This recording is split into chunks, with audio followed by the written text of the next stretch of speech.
And good afternoon from Philadelphia. Frank here with yet another episode of UFO News Network Sunday, quarantine edition. We've got a great show for you today, so let's not waste any time. Let me bring on my co-host for today, as always, the one and only Chant Hanna. Chant, how are you today? I'm doing great, Frank. Thank you so much. We have a very special show today. We have three guests that will be on with us today. Jen Aldrich, just let me know how we can reach him, by the way. But our show is based on partly on the USS Nimitz UFO incident tic-tac topic. It was a radar visual encounter of an unidentified flying object by U.S. fighter pilots of the Nimitz Carrier Strike Group in 2004. Two FA-18 Super Hornets pilots, led by the commander of Strike Force Squadron 41, communicated that they saw a flying object. Radar signals were seen by U.S. Navy ships and aircraft in the area as well. An infrared video recording taken from an FA-18 that part of the incident has also been released. This topic was covered heavily by many folks in the UFO community and also picked up by mainstream media. We're here to talk about this topic with a veteran researcher, Christian Lambright, and also Dave Beaty, who's Christian Lambright's whose FOIA request was famously rejected by the U.S. Navy on this topic. And the U.S. Navy responded to Christian Lambright by saying top secret UFO files could cause grave damage to U.S. National security if these docs were released. We're going to go ahead and cover that in a second, but I'd like to go ahead and give a bio on Christian Lambright first.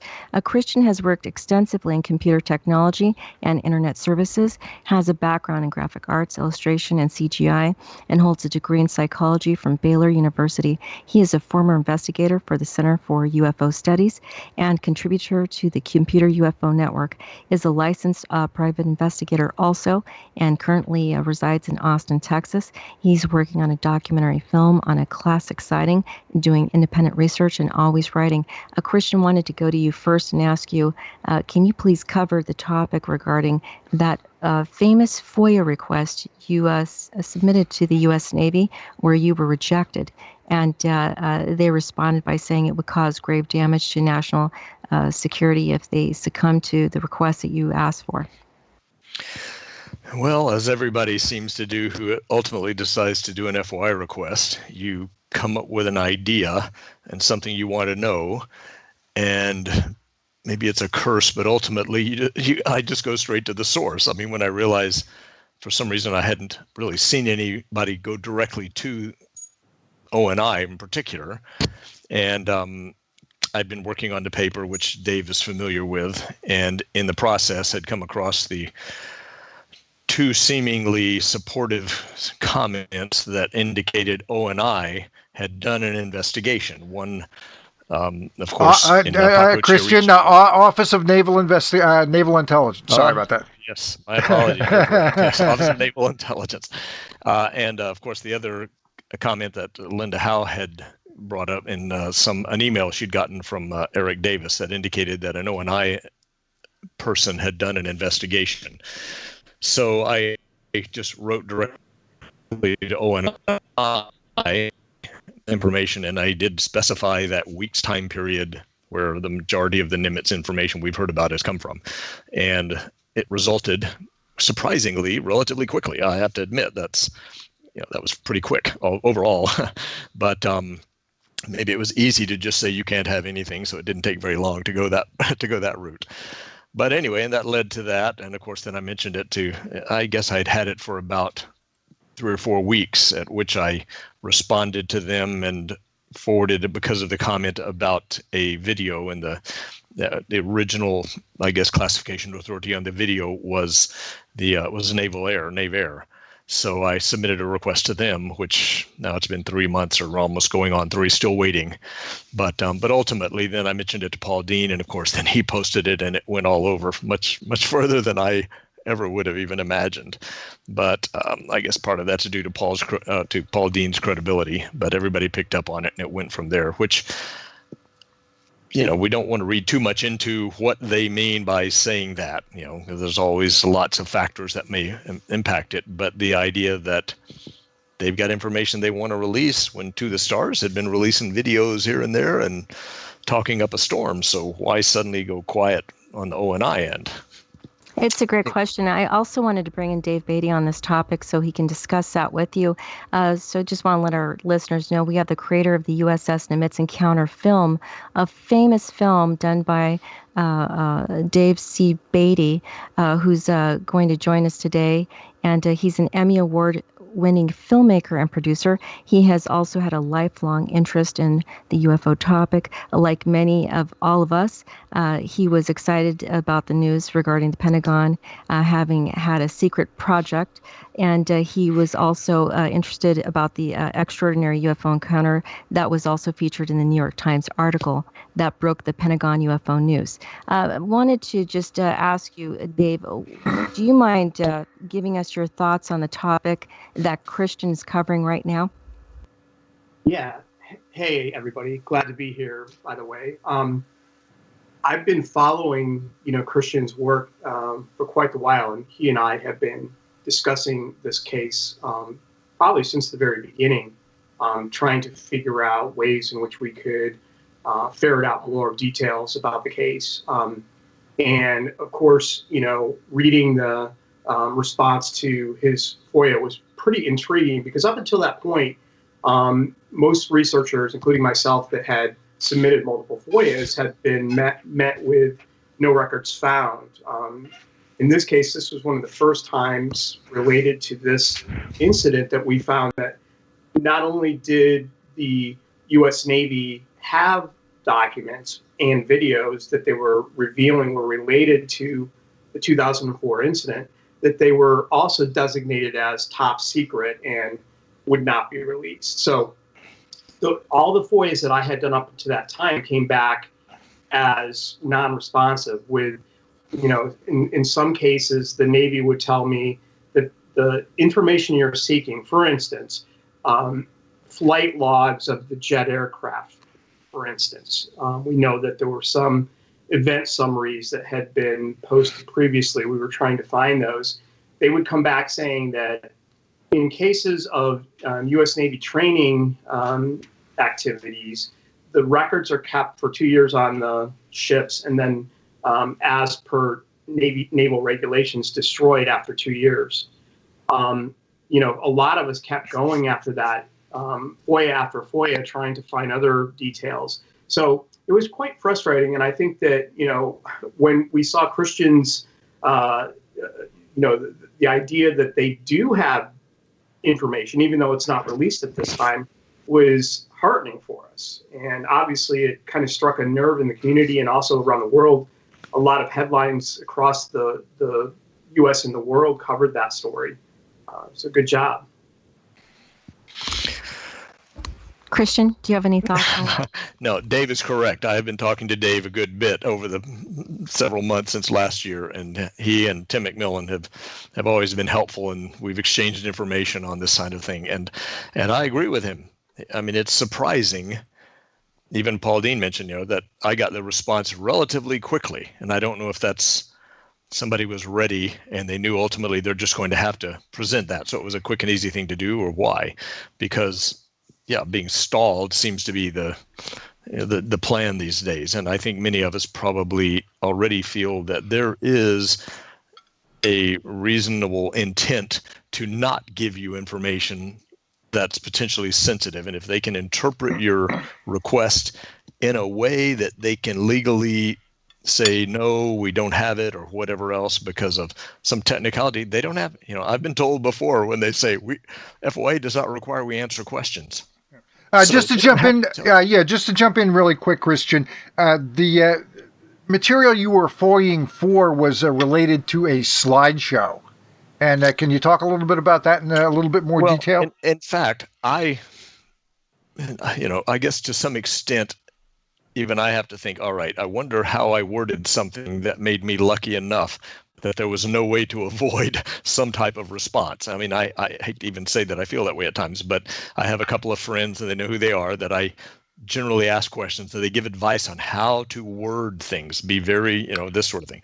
But the point was, I wrote to O&I specifically asking for information relating to events. You try to be very specific, but also broad enough that you're covering. It almost sounds like legalese sometimes, that you have to spell it out in a certain specific way. So you kind of cover what you're asking for, but you don't limit it, or they can't reinterpret. You don't want to be too specific. And when I didn't even ask specifically for the slides per se.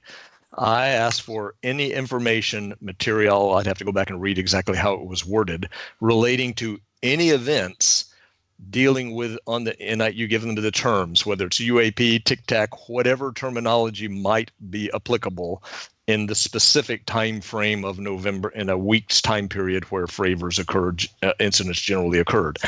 And so it was a rather surprising to get the response from them where they stipulate there are these slides, which certainly sounds like somebody giving either a presentation or somebody was presenting information they obtained from somewhere.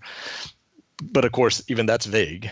And then the information about them having had, because you also need to be sure that you stipulate if any information that they have originated with another source, that you request that they contact the other source and tell you that they've done so.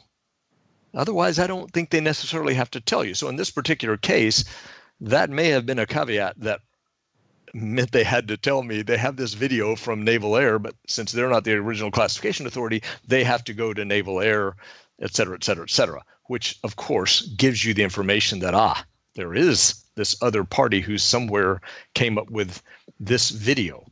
Why wouldn't that video have been in with whatever else was gathered, supposedly, that the people that flew in and took it? Why does Naval Air have a video that's not where did the others come from? I don't know, but you pick up clues and then you hopefully go from there. But you're right. Frank's right. When you come back and you hear about slides and things, then of course that makes you begin to imagine, well, where would they have obtained slides and what would be in those slides? But I don't know. I mean, it is difficult, especially from some experiences I've had in the last week or two, to be aware that sometimes it's easy to misread or misinterpret exactly what it is. So I don't want anybody to assume that it's a video we might not have seen. Perhaps Naval Air has one they just don't want to release, or they need to sign off on it. Having a video doesn't automatically mean that it's not one that that we haven't seen or that we would think shows anything worth seeing. But it tells you that there are people out there who have gathered information on this. So it was not a dead issue that nobody followed up on. Okay. I wanted to mention something that's interesting, and that is to Dave, actually. Dave, we've had you on many times on our show, and I did a count regarding the Tic Tac topic and how many times this network has done a show on it. I've been on the majority of these shows. This will be our 20th show on the Tic Tac topic. And I believe I did like maybe a 2 or more hour long show with you, Dave. It was an interesting show. And I wanted to ask you, before the show, when we were talking about this topic, you mentioned that you have testimony from 2 new USS Princeton vets. Before I go into that question, I just wanted to mention to our listeners, we did a really interesting, I think it was like a 3 or 4 hour long show with 2 USS Nimitz folks, and then 2 USS Nimitz, Princeton folks that all covered the Tic Tac topic and were witnesses to it, or were involved in that topic in some one way or another. My question to you, Dave, is regarding what we were talking about before the show. You were talking about 2 new USS Princeton vets, and they don't necessarily want to come forward at this point, but they may have given you a bit of information that you want, that you may want to cover. Did you want to give us some insight on that topic? Yeah, absolutely, Jan. At the end of the film, I asked people to contact me if they had information about witnesses from military ships or any related sightings. And I've been overwhelmed actually with the response since the film was posted on YouTube a long time ago. Part of that has been witnesses that have contacted me from the actual ships involved, USS Nimitz and USS Princeton, as you just said. And after the first version of the film that I ever did, and I think you guys, had me on a show back at that time. This was going back to, 2018, and even before, right? I mean, it was like the whole thing started in 2017, and then I began working on that film right about that time, and then released it in 2018. That's when I got Kevin Day, Gary Voorhees, Patrick Hughes, Jason Turner. All these guys came forward and contacted me because they saw this sort of organically popular video on YouTube that I just gave to everybody for free. That has continued on, even though I finished the film. It's been out there for a while. I keep getting emails. I keep getting contacted. People saying, hey, I want to talk to you about what I witnessed on the ship. And two new gentlemen have come forward this year that have sort of given me and a few other people your call has been forwarded to an automated voice messaging system. What is Aldrich sort of interesting is they concur with the other guys. They, for the most part, their stories parallel what Kevin and Gary and Jason and so on witnessed in those several days. Some unique factors are that both of these guys, independently of each other, they don't even know each other actually, said that they saw these UFOs with their own eyes on the deck of USS Princeton. One of the guys reported to me that he was aware of what was happening because it was going on for probably a week, as you know, in November of 2004. They were having these tracks that they didn't know what they were.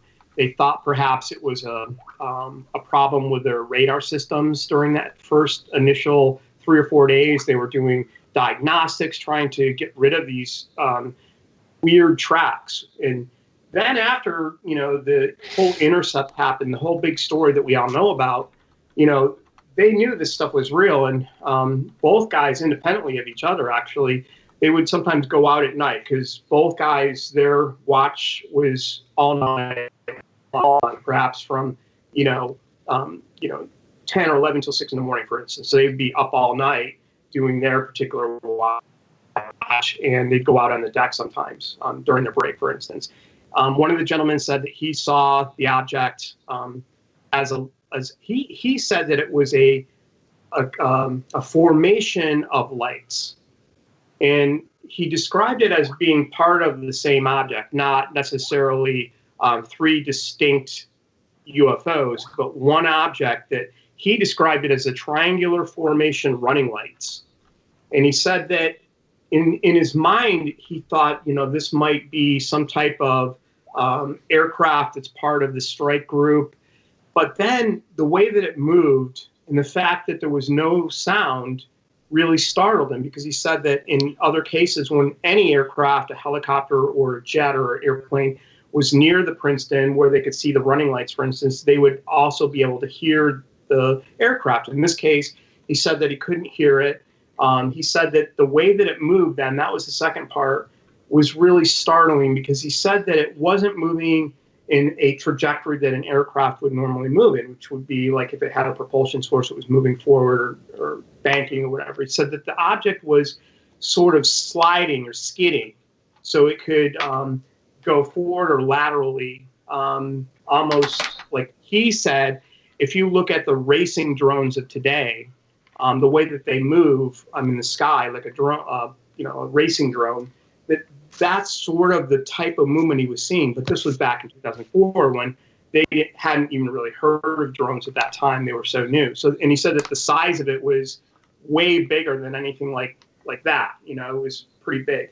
I asked him how far away or how big, and he said he really couldn't give me a good estimate of exactly how far away it was. But I thought that was very interesting. I hadn't heard anyone else actually give me a description of an object with 3 lights on it like that. Now, the other witness also worked at night. He was real quick, David. Let me jump in with a question about did these witnesses that have contacted you, were they aware that something unusual was going on when they saw they had their sightings? Yes, it's my understanding that in the beginning, when the CIC had these tracks, that the crew didn't believe them at first. They thought that there was a system malfunction. So say if November 14th is when they sent out an intercept to find out what they were, if you go back before that a few days, the crew didn't know what they were looking at. They thought there was some kind of problem with the radar. That's really what was happening. But then on the 14th during the daytime, that's when they finally sent out, Kevin had one of his crew members send Commander Fravor's flight out to take a look, and that's when they had the visual, right? So I believe that when these guys saw these objects in the sky, it was either that night or the next night, because from what they said, this sort of went on for a few days after Commander Fravor's, eyeballs on the object. And Kevin said that he had been picking up radar targets for a number of days before the intercepts. Yeah, right. And that they said that they were reeking and they were taking the system down and bringing it back up, trying to find out if there was some type of radar anomaly with the Aegis system that was causing false returns. They found out that that was not the case, that the radar seemed to be functioning perfectly. And then, so now they have the intercept. And of course, we know that there were 2 intercepts that went down. One of the things that both of these guys independently told me, and this is sort of new information that came out, that after that there was a briefing on USS Nimitz with a lot of the people that were involved in this. And these would be more senior officers, lead petty officers, and so on.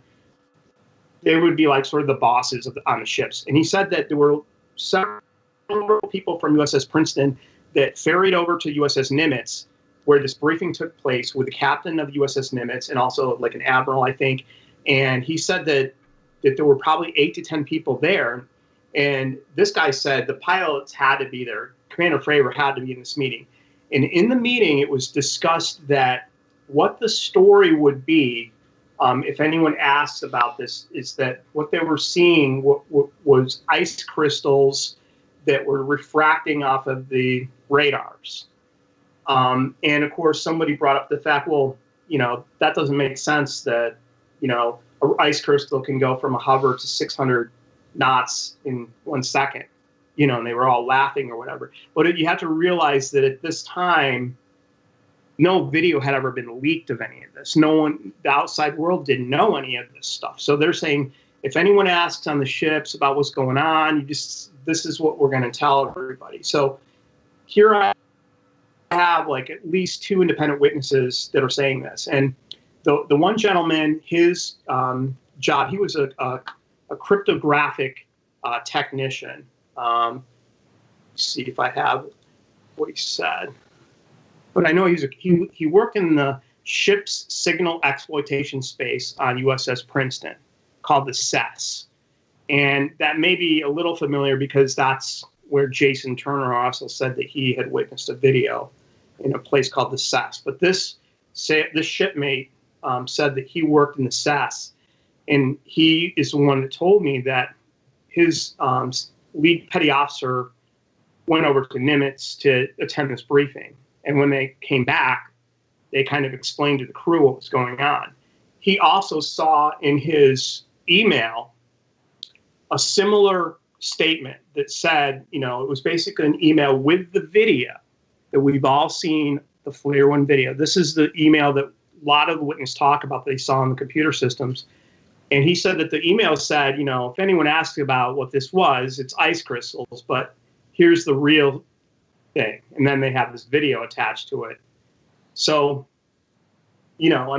that's kind of new information, guys. I haven't heard anyone else mention that ever, including Commander Fravor never mentioned anything about a briefing where they were told that these were ice crystals. That's the cover story. Or apparently that this video must have been fairly widely disseminated, depending on how many people got this email.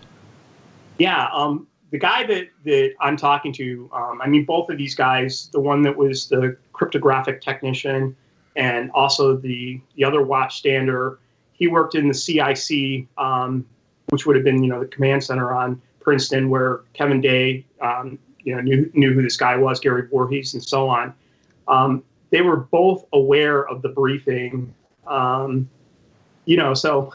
it's sort of interesting. Now, we've never heard anyone say, like Commander Fravor, though, this was ice crystals. But I think that was the story that was being told to the other enlisted guys, or if there was any curiosity seekers on the ships and the scuttlebutt and so on, to kind of tamp it down and not talk about what was really going on. Now, I'll just interject that this gentleman that I'm talking to said he firmly believes that this was some type of secret test platform. I mean, he doesn't have evidence, conclusively, but he was saying, based on everything he's looking at and the way that his kind of deductive reasoning goes down, he thinks that it might have actually been some type of secret test platform. And, he goes through all his reasoning of why, versus an extraterrestrial craft. So, what were some of his reasons? Well, I mean, first of all, he said based on his own observations, he thought that maybe what he saw almost looked like some type of VTOL or vertical takeoff and landing type of aircraft. He said it moved unlike anything he's seen before. And it also didn't have much noise. And then he goes on to talk about a lot of the stuff that Fravor said, and his contention would be that maybe Fravor basically is part of a ET cover story. He said, why would somebody kind of lean in that direction versus first leaning towards that this could be some type of craft that we have that maybe is a test platform or some type of very highly secretive project that's going on.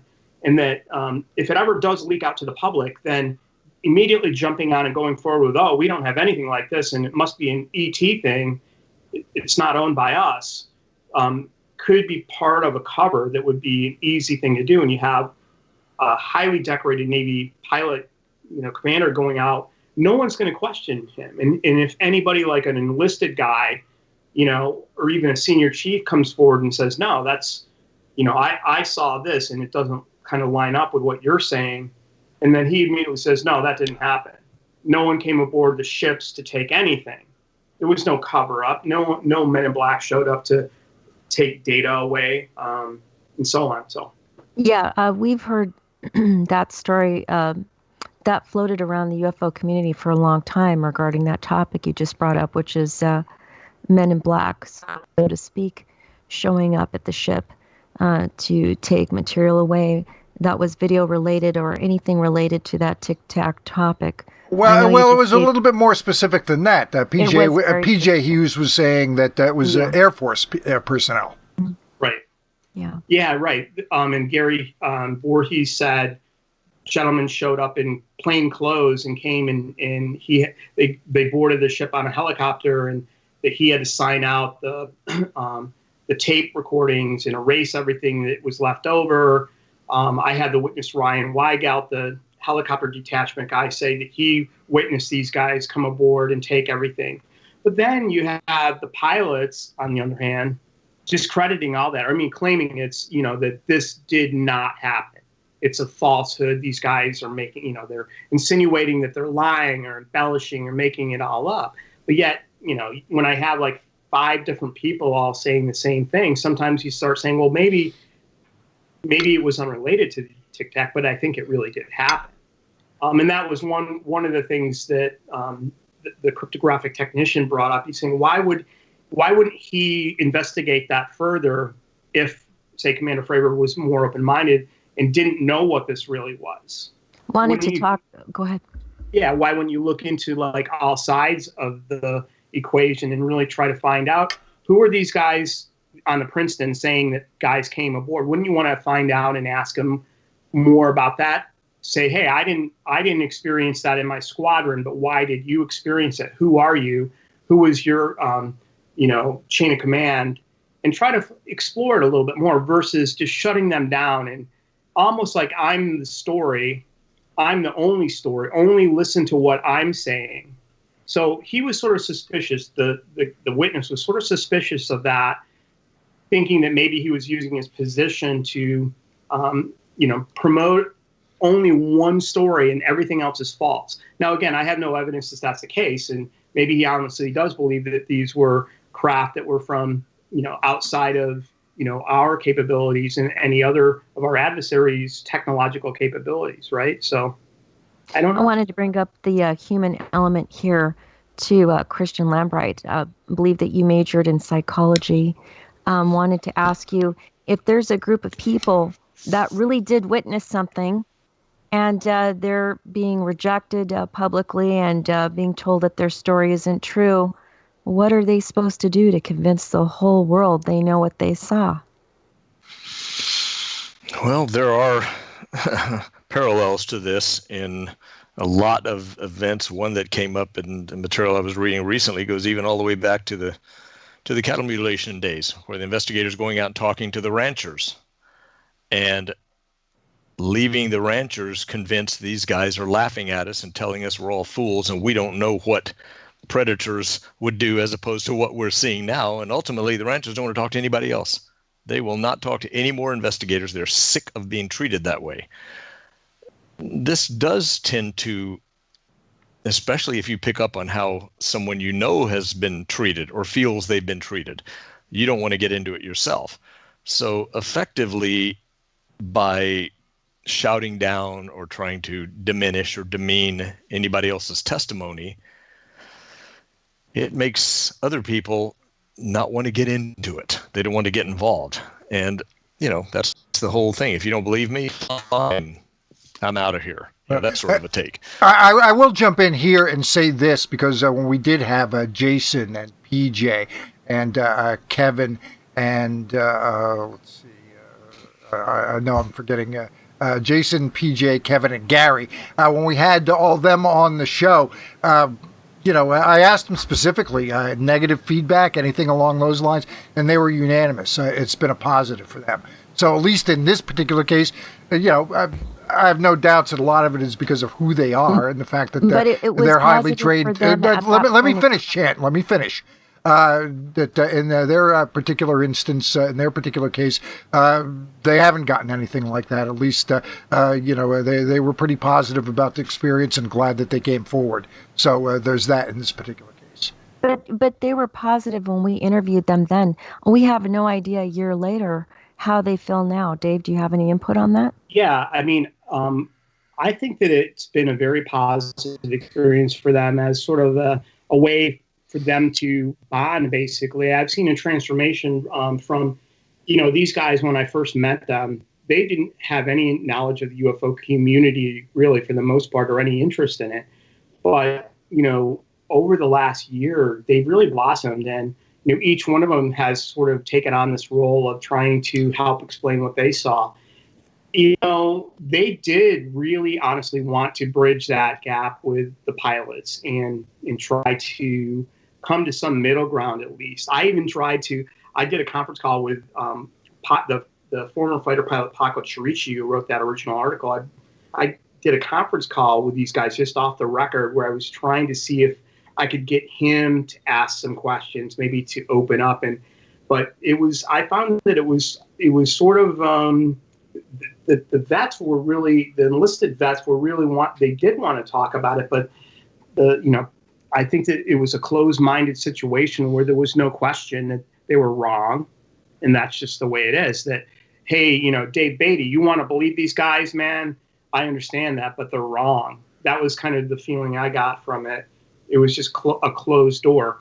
Now, I think that those guys have just moved on from that. They're like, hey, if you want to say that, or, if you want to believe that, that's your belief. But we were there. This is what we experienced. And they've sort of created this united front, so to speak. And I've actually seen that some of these guys coming forward, like the guy that I just talked about, the cryptographic technician, he felt really bad that there was these pilots that were sort of going out and talking down about enlisted crewmen. And he wanted to come forward simply to basically support what they saw, because he was like, hey, I was there And I saw the same thing. I witnessed the same thing that week. So it's pretty interesting to have that. Really, Chan, let me jump in here. Really, it was just Fravor at the McMinnville conference that happened at some point last year. I can't remember exactly when, but let's see. I believe it's Kurth is really not saying anything, and Chad Underwood really didn't say that much either. It was really only Fravor at that one instance. And to be honest with you, that really did not get much in the way of legs outside of the real niche hardcore UFO community. Well, yeah, but he also went after them like on Joe Rogan, so that had quite a few negative implications for those guys. But I mean, again, like I said, they kind of brush it off and say, "Look, you don't have to believe me. We know what we saw." There, and even with some of the witnesses that have come forward that have differing, and I'm not talking about the pilots, that have differing recollections. For instance, these guys don't recall seeing multiple tracks. The new guys that I'm talking to, they say they were aware of one or two tracks of UFOs, and when they were tracked, it was one object. If you recall, Kevin mentions groups of 5 to 10 objects. Of course. Right. Yeah, they weren't adding up over a period of time to like 100 or so, something along those lines. Right, and they say they didn't witness that at all. They were aware of one or two UFOs during the entire week that were actually tracked on radar. So, I wanted to mention after sort of that debacle or seemingly negative situation when Fravor denied the witnesses in the sense of their testimony. It seemed like right after that, or shortly thereafter, you took your wonderful USS Nimitz Encounter documentary that you worked so hard on, which is an award-winning documentary, off of Amazon. You'll have to correct me later if I'm wrong, which got millions of views, and you went ahead and did something after that with it. Can you please fill us in on what you did? Yeah,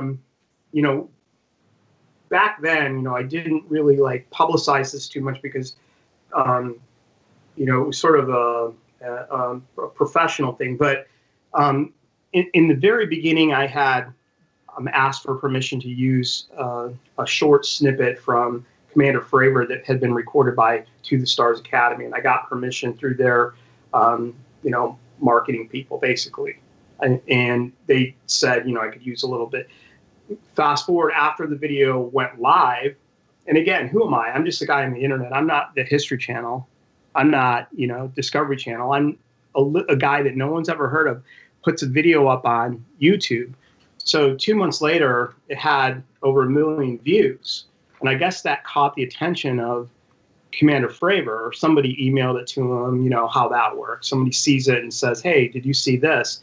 And I guess he took issue with the fact that I used his interview without his specific permission.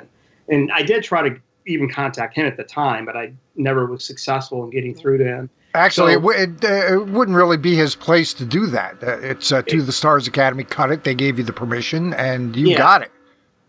Right. They were a production company, so they were doing that in essence before they did their show Unidentified. But I got an email from their attorney saying that Commander Fravor is demanding that I remove this clip. That they didn't mention that they had already given me permission. So I wrote back and go, "You guys gave me permission. Why, if you put this in writing, put it in writing or give me a call." I mean, that was the thing that got me, is why didn't they just pick up the phone instead of having their attorney come after me or whatever? I thought that was sort of, to me, a little unprofessional. I would have just, if you guys put a video up, I would just call you and say, "Hey, what's going on? Can you take that down? I don't like it," or whatever. But, so in the end, I just agreed. I'm like, "Look, I'm not going to fight you guys over this little snippet." I just took it out of my film, and I just, instead of having Commander Fravor basically in his own words saying for a minute or two what he saw, I just paraphrased it. Mm-hmm. So the narrator says the exact same thing, but without it coming out of his mouth. You see, so I don't face a copyright infringement or whatever they were claiming. Exactly. So it was a little step back. But to be honest with you, at that time, I had the 4 interviews with the new witnesses. So the film was better, I thought, because instead of just one witness, I ended up adding 4 new guys to the film. And while maybe not having the pilot's testimony was a little, but again, I've never figured out why. No one's ever answered. Why did he even care? He didn't like the CGI helmet color, or the shape of the jet wasn't cool enough. He called it a cartoon, so maybe he thought that my CGI sucked or whatever.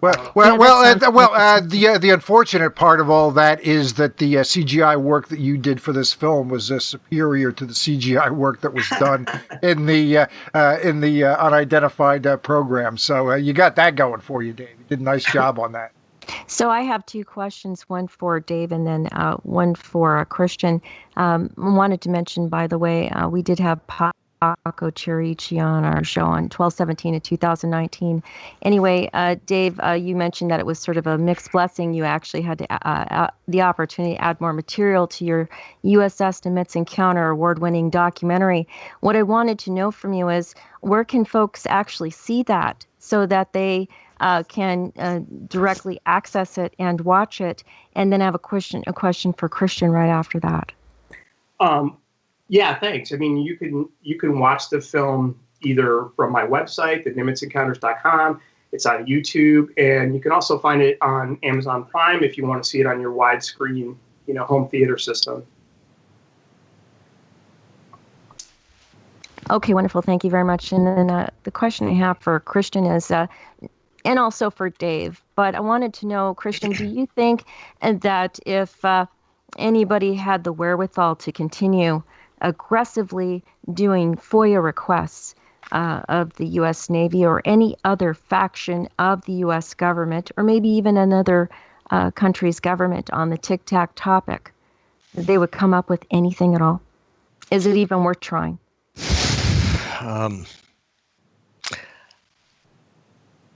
I don't know whether I think would be ultimately a waste of time, because either they can stall for any number of reasons. I'm sure Dave probably has seen it, but if anyone has seen the recent article by Tyler Rogoway on the problems he's had trying to get answers to information requests he's had to OSD, and you can tell in the tone of his writing that he is frustrated on the verge of anger for what he sees as blatant disregard, practically. At the same time, the other side, the government side, wherever we'd be sending our requests, essentially holds all the cards. If it's something they can find a way to withhold, why wouldn't they?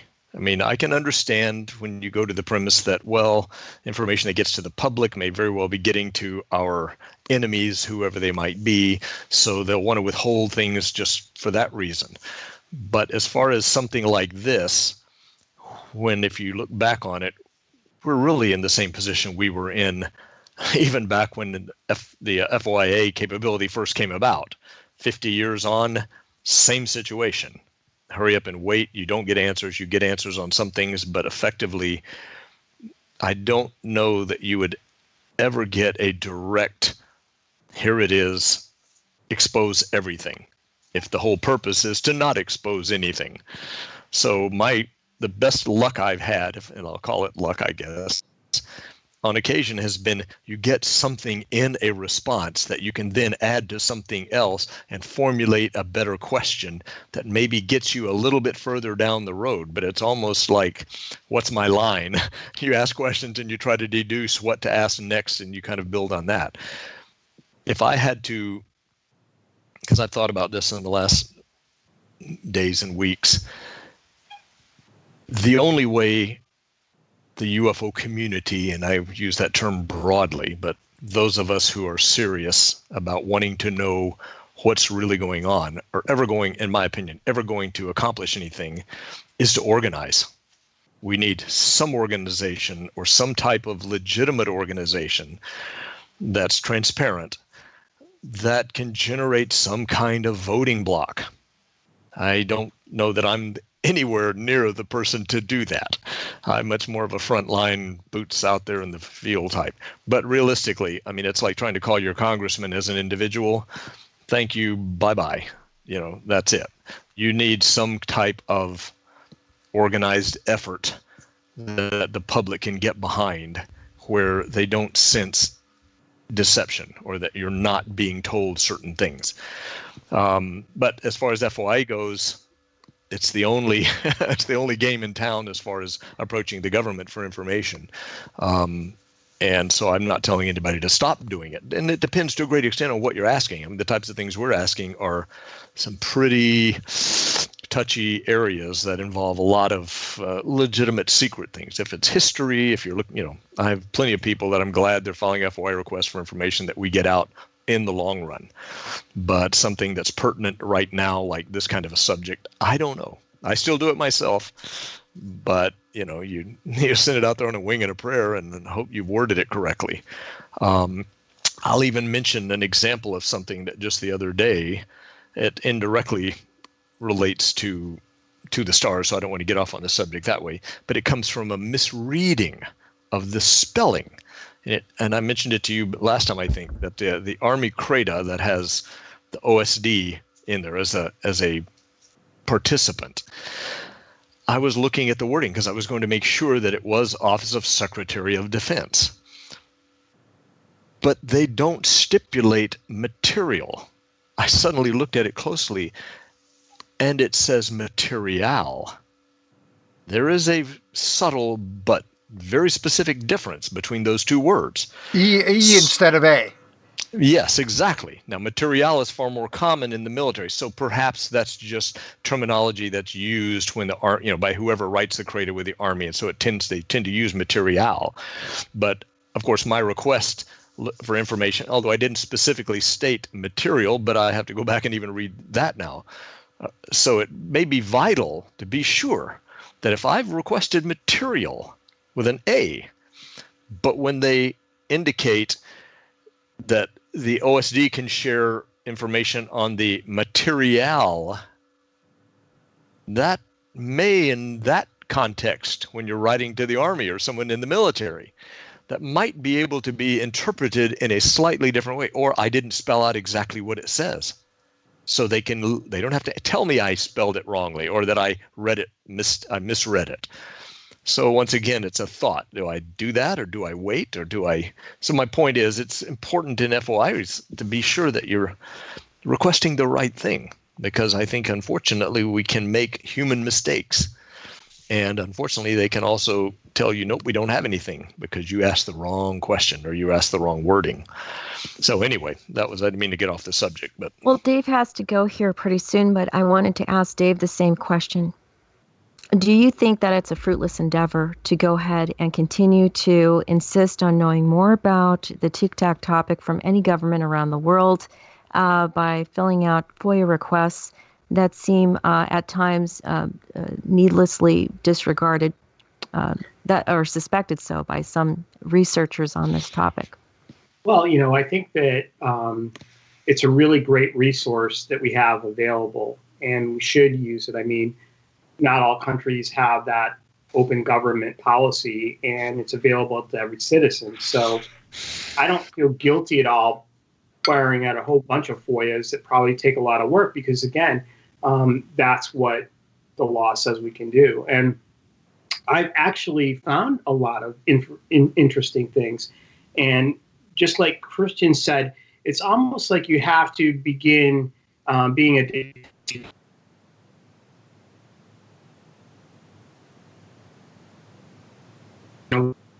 and thinking, trying to seek that may give you some information, but not directly where it may get denied. One of the things that helped me, for instance, was to begin looking at the carrier strike groups as in, sort of a group of ships, and not all the ships we know about. So what are the other ships that might have been there? Maybe they know something. And I was successful in the case of the Nimitz encounters and getting FOIAs for the other cruisers that were out there, actually the destroyers that were out there with the cruiser, the Princeton. They were sort of the sister ships. Unfortunately, I found out later that they were not on the scene. And when we tried to get the the Princeton itself, we found out that the logs for that ship were missing. And you just kind of hopscotch to the next subject and the next thing, every little nook and cranny you can find.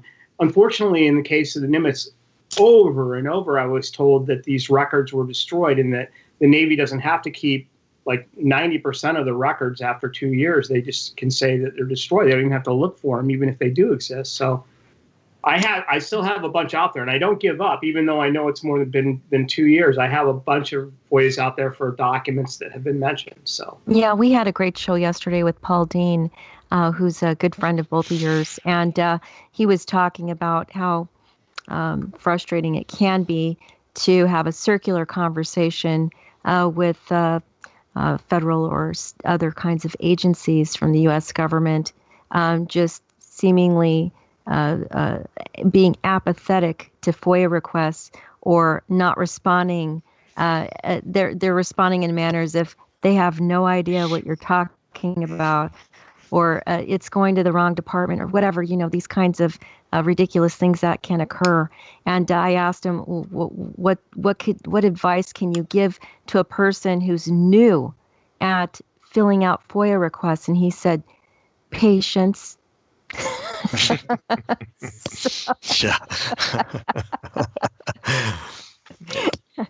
Well, yeah, sometimes it takes a week, or a couple of weeks, and then other times you're like, wait a second, it's been 2 years. Yeah, and we actually talked about that in the last interview with Christian Lambright, also about something very interesting. It's not funny to some people, but it is to others, and in a bitter way. And that is on the National Security Archives website. They have an interesting article titled something like 25-year-old FOIA requests basically delayed. And there's many federal agencies involved regarding these kinds of 25-year-old requests, FOIA-related requests. And there's just people waiting. And it's interesting because what if you wait 2.5 decades for a couple FOIAs you put in and then just get denied? You get a letter in the mail saying that you're denied on them. How frustrating is that? I wanted to go ahead and mention to our listeners just something interesting before Dave has to go, and that is that the FOIA request, the ability and the privilege to do that was signed into law in 1966 by President Lyndon B. Johnson. And I know that Christian and Paul Dean would probably agree with me on this, but the government really needs to work better on a better system for the folks who are filling out FOIA requests. But I think that the many factions of the government enjoy the fact that FOIA requesters are given a hard time at times, and that it is seemingly impossible at times to be able to get information through FOIA requests. What are your thoughts on that? I don't know if you recall a recent one that John Greenwald had pointed out that apparently one of the items he got was a response from one of the departments, something showing yay, we beat John Greenwald on some request he was putting out. And you think, why would they have that attitude? Why wouldn't they realize that? Well, I don't know. Sometimes you think, I've heard the story that if you're a police officer, eventually everybody that's not a policeman becomes potentially a suspect, or somebody who's, maybe if you've been in the government or you're in the FOIA department or something, eventually you are so accustomed to, well, and especially if you're someplace where people are hitting you up for information that we're asking for, where you're dancing this fine line between classified information. And for all I know, you've got your bosses up above telling you to make it work, and you're going to take the hit. So the people have to respond or know you're going to write back and pick at them about something they said. But yeah, I don't know. It's frustrating to me. It's just, I don't, I agree with Dave. It's what we have, and it's a fortunate thing that we have it. And we've made some progress, but it's slow. I agree. I wanted to mention just a few agencies that are the top Fed agencies receiving the most FOIA requests, and then just go ahead and tell Dave thank you for having been on our show. And that is the top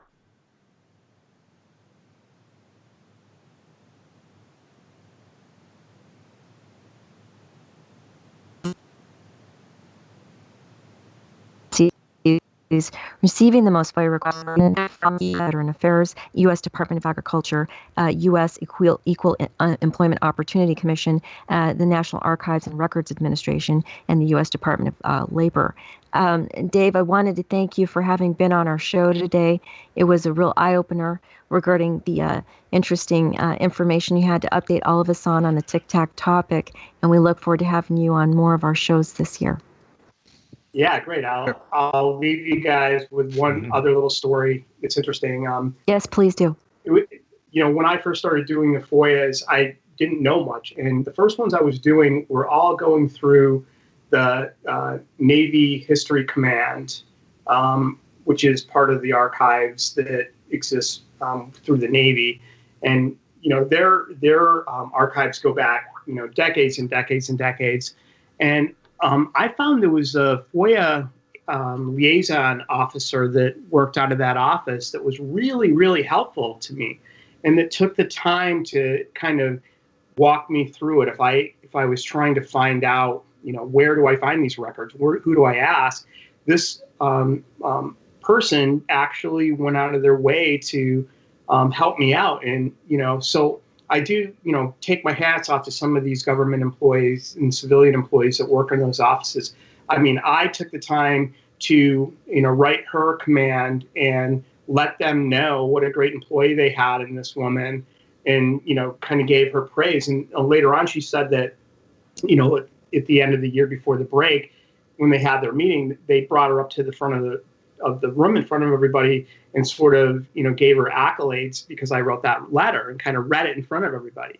So, sometimes I think that, they're unsung heroes, these people in these positions. And I really appreciated that.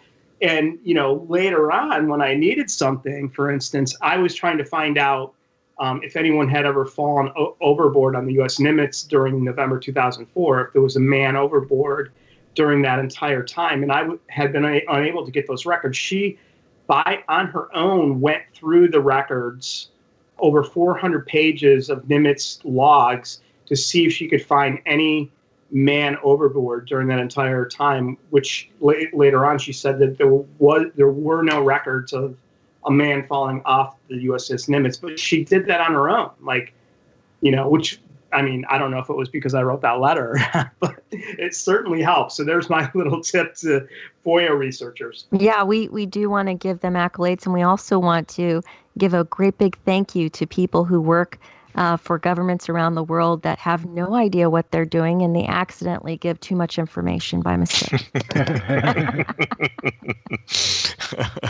So thank you to all of those people. And thank you, Dave, for having been on our show. Can you please remind our listeners the website or the area of YouTube or the forum that you have your wonderful USS Nimitz Encounters documentary that you have updated? Yeah, absolutely. You can go to the nimitzencounters.com. I have the film on there, plus a bunch of other interesting documents and so on that are related to that. If you just go to YouTube and search the Nimitz Encounters, or on Amazon Prime Video, you can go and, again, just search for the Nimitz Encounters, and you'll probably see that old feature film from the 70s, but you'll also see my film on there as well if you'd like to watch it. And would it be correct that if folks went to your channel on YouTube, they would see it? Yeah, on the channel, you'll see the various different versions of the film. Plus, I've kind of posted all of the witnesses that have done interviews with me. I think we're up to 5 or 6 now that are on there just in their entirety. I wanted to give a kind of a disclaimer to our listeners. Folks, just do yourself a favor and go to his channel. We'll mention which one it is in a second. It's much better to go to Dave Beaty's channel. The reason why is because of what he just said.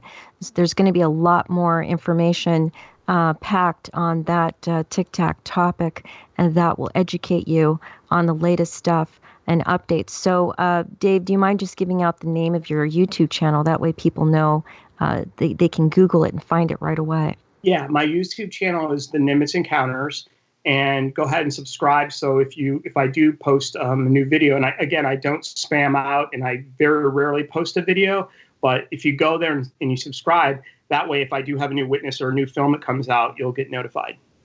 Fantastic. Thank you so much. We hope that you stay safe and have a lovely rest of your weekend with your family.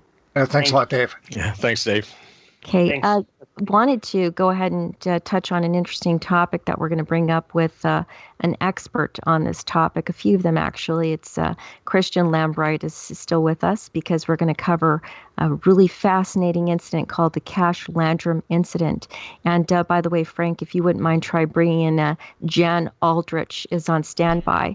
We're going to try reaching him. You might hear his voicemail, but if that's the case, we might try him again to have him join us on this topic. Christian, I wanted to ask you about the Cash-Landrum incident. But before I do that, I wanted to actually share with our listeners. Hang on. Hello, Jan? Hi. Jan. There's Jan Aldrich. I wanted to share with our listeners a little bit regarding the history of the Cash-Landrum incident. And that was an alleged UFO sighting from the United States in 1980, which witnesses claimed was responsible for causing health and property damage. It was uncharacteristic for such UFO reports, and this resulted in civil court proceedings, and the case ended in a dismissal. Wanted to start with Christian on this topic. Can you please kind of gloss over and give a general definitive history on the Cash-Landrum incident? Sure. I believe it was the 28th, 29th of December, 1980, so one of those 2 days, I don't recall exactly, but at the very end of the year. And 2 women and the little boy. This was Betty Cash, the younger woman, Vicky Landrum, and Vicky Landrum's grandson, Colby. I believe it was at the time of year they were going to look for some kind of a bingo game, something that had been happening. And this isn't an area that's actually just east of Houston and slightly north. There's a lake there, and it's between Houston and Dayton, in the area of Huffman-New Caney, kind of Huffman-New Caney Road. And they had been looking for, I think it was a bingo game, something that night that apparently hadn't come to pass, or it was not happening. And at some point in the evening, I believe close to 9 o'clock, somewhere 8 to 9 o'clock, dark, and they were heading home. And there is a road that pretty well takes a sharp turn or right, heading directly south. Huffman Eastgate, Huffman New Caney, anyway, pretty well run straight north and south from at the point they were on it. And having been there in the past, my friend Tommy Bland and I went there when we visited with Vicky Landrum. And if you drive down the stretch of road back at that point, a lot of it is actually bordered by tall kind of pine trees. It's very common in that area. And it's very narrow. I mean, you have a narrow 2-lane road with a little bit of a shoulder. Well, no effective shoulder. It pretty well turns right into the grass, and then not too far away fence line, and then pine trees that go, relatively tall. So they're heading down this road, and I believe before they actually began to head down the road, as they had kind of at a position where they could see in the sky, had noted a bright light kind of that direction, didn't know what it was. But at one point, Vicky Landrum had told us that at first it gave her the impression it may have been almost kind of horizontal or stretched out. I don't mean to suggest that the object itself was in some way moving horizontally, so to speak, but there was something unusual about this light. Then they turned down this road, and the road, as I said, was at that point very narrow with tall pine trees on both sides, and which is an important factor, I think, when you look at the rest of the incident. And at one point, they're down this road. I think the road ran for 5 or 10 miles. It was a long stretch of road and no one else around, apparently. And they're moving down this road, and Vicky Landrum is riding in the passenger seat. Betty Cash is driving. It's, I believe, Betty Cash's car. And Colby's there with them. And all of a sudden, something comes over the road and begins to, I guess, mostly visible because of what we'll call the flames that were projecting from beneath it. The object, apparently a very dark color. So there are other illustrations that seem to suggest or have actually drawn with lights around the periphery, like portholes, the typical UFO close, whatever you want to call it. But the actual report, according to the women, was a very dark object. Now, seemingly triangular, but almost more of, as say, 2 cones turned with their wide rims combined, and the top more rounded. So you do have a diamond shape, but I don't mean hard edges. It's more of a cone, two cones inverted kind of a scenario. But a dark shape that I think she even told us at one point, if it hadn't been for the flames coming out of the bottom, it might have been there and you would never have seen it. So ultimately it was dark. No lights around the perimeter, even though I know there's pictures been drawn this way. But this brilliant reddish flame would come out from below it. And of course, they came to a halt as they were driving because narrow road, I guess you could have turned around, but it's not something you necessarily would have thought of doing at that point. They didn't drive under it, but they stopped far enough back that apparently this thing comes down over the road in front of them, low enough at some points to scorch the surface of the road. And the way she described it was this thing would seem to lower a little bit closer to the surface of the road. And I mean, it's apparently down less than the treetops. To me, that was an important factor because that certainly indicates probably not a balloon, because if it's drifting along with a flame at the bottom, it's going to hit those trees. So there was some kind of control that would allow it to descend apparently over where at least the asphalt of the road was, so the flames weren't going to catch the grass or the trees on fire. But it wasn't a rocket exhaust that apparently would be required, constant steady, or it's going to collapse. Because this thing, if it lowered slightly more over the road, the flames would burst out much more strong, and the object would slightly rise back up a little bit. And then if the flames would recede slightly, the thing would drop a little bit and the flames would shoot back out. In her impression that she got, and I'm sure others have as well, as though it's having difficulty. There's some problem that it's not able to just stay aloft, or for some reason it needed to come down at some point over this roadway.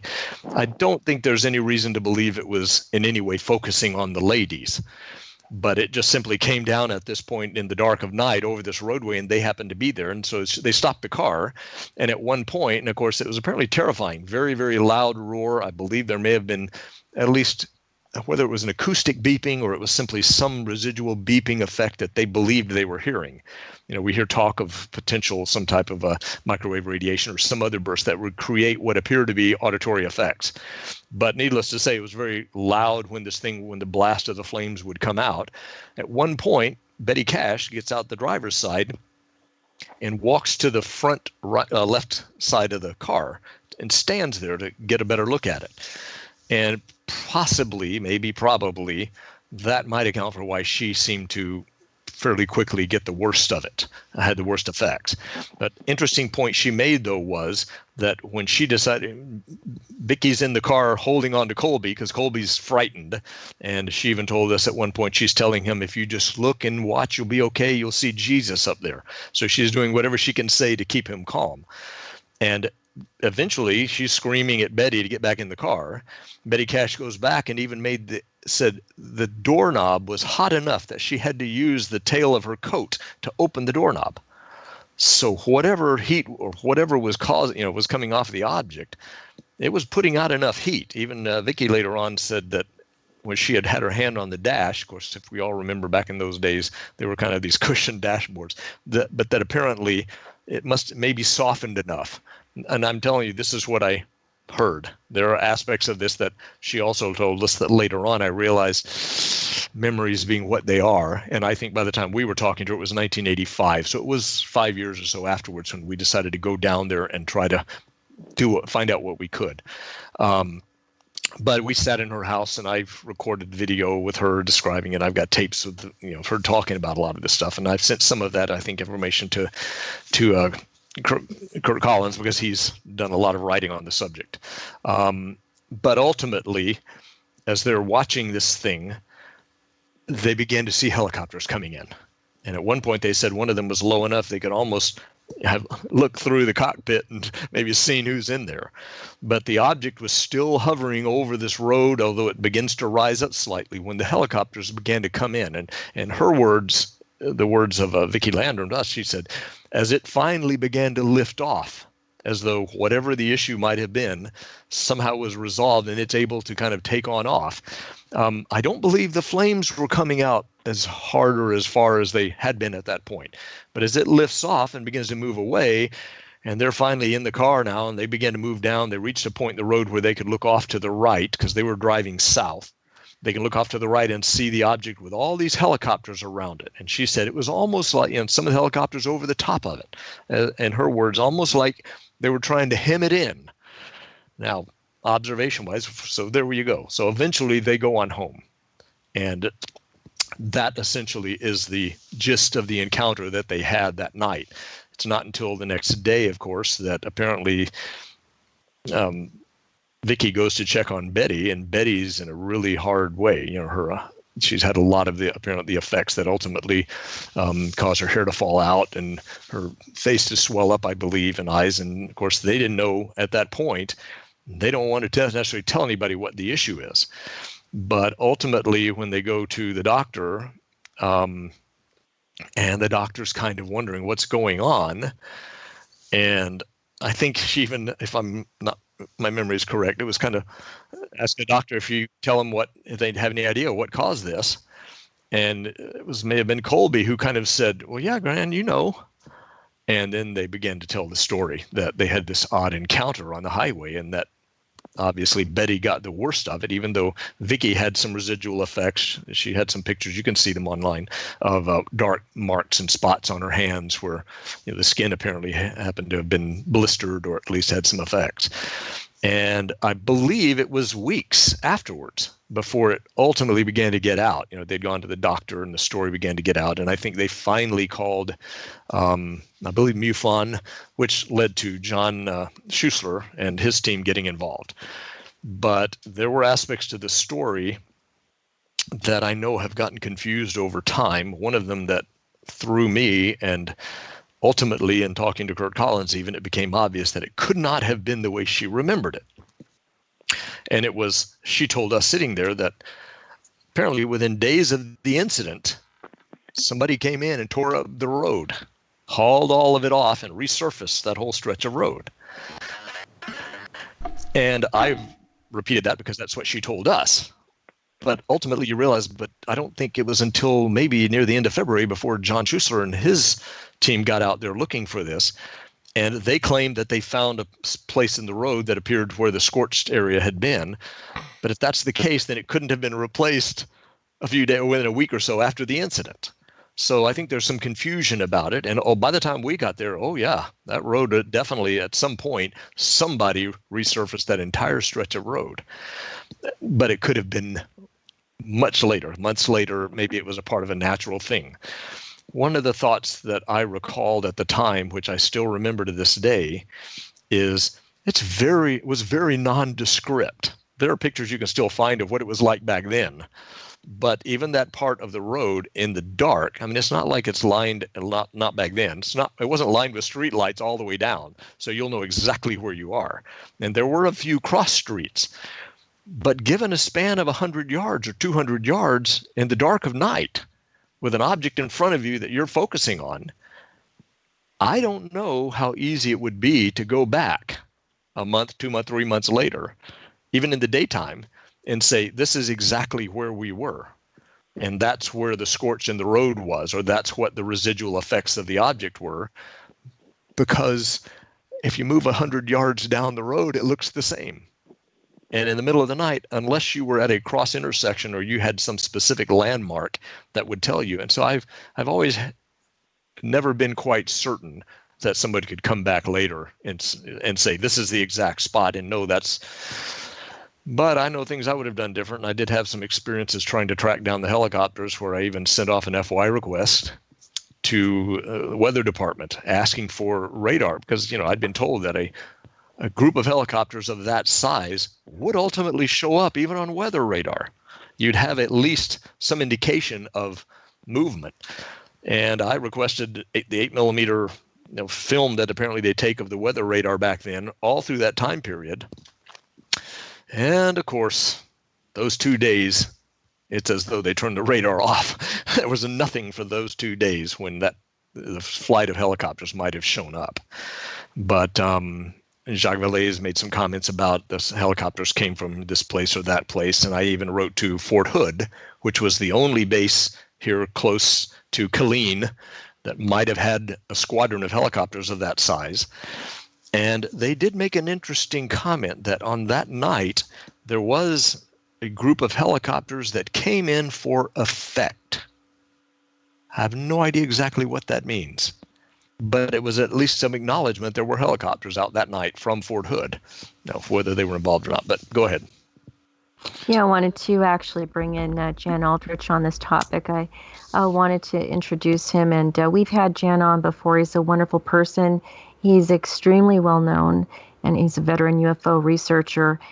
He's since 1995. Jan has worked full time on Project 1947. It's a research effort funded by QFOS, FUFOR, and MUFON, now called the UFO Research Coalition.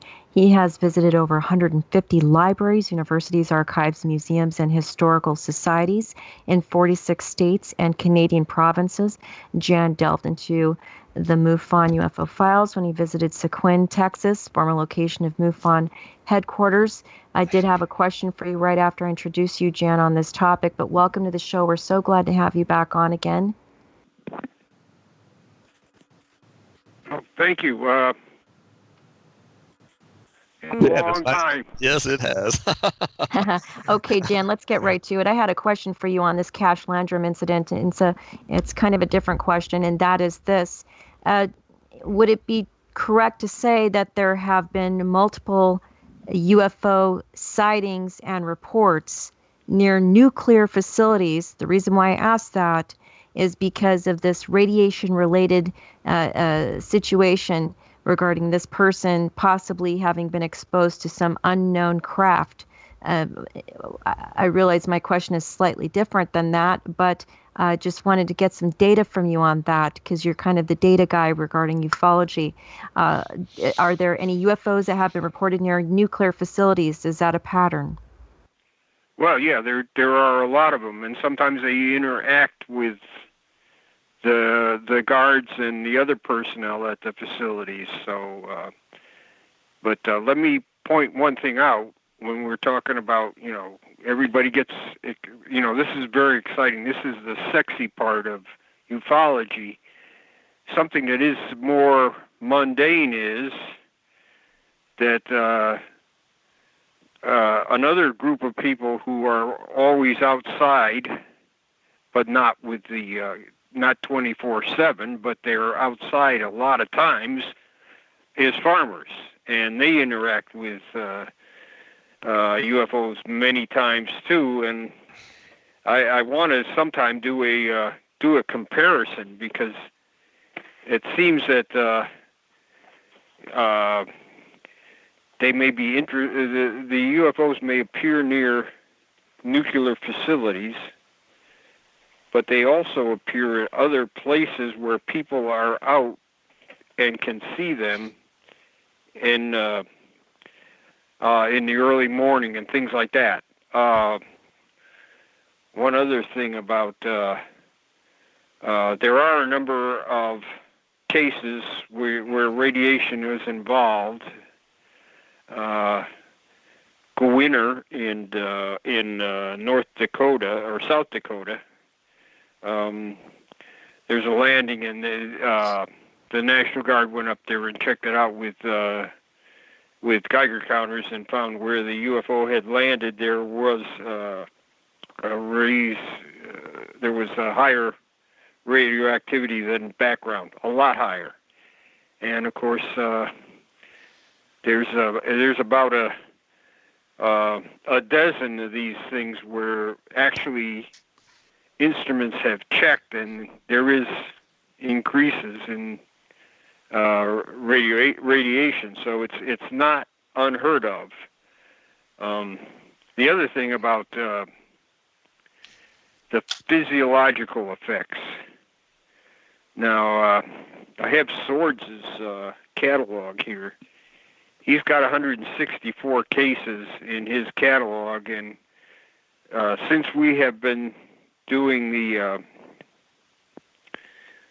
scanning of the QFOS files and Greenwood's files and my own files, and people like Willie Smith, Dr. Willie Smith, and some people from England and Canada. There are radiation cases, and there are a lot more physiological cases where people are affected than Swords had. I'm not saying that he didn't do a good and thorough job. It's just that there is so much data. It's like Hynek said. We've got an embarrassment of riches, and we don't know what to do with it. Yeah, I wanted to make a comment on the radiation aspect of this. Thank you very much for that information, Jan. This poor lady involved in Cash-Landrum incident, she said that her symptoms worsened, so she did actually go to the hospital for 12 days. She then was released, and then she went ahead and decided to go back for another 15 days.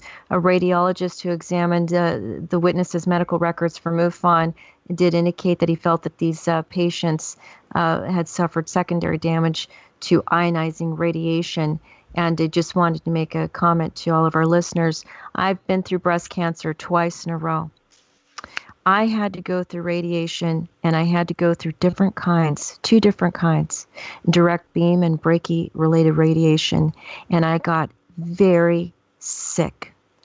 And it wasn't just like one time, it was multiple times regarding direct beam radiation.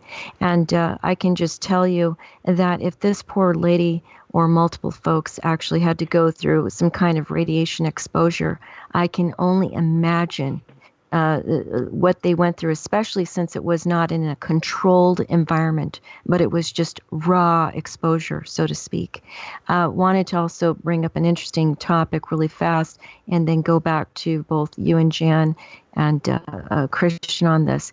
And that is Stanton Friedman in a Skeptico interview, was asked about telepathy. I'm actually going somewhere with this regarding what Christian mentioned about this lady and the road that she said had been worked on, and there was no evidence to you of that.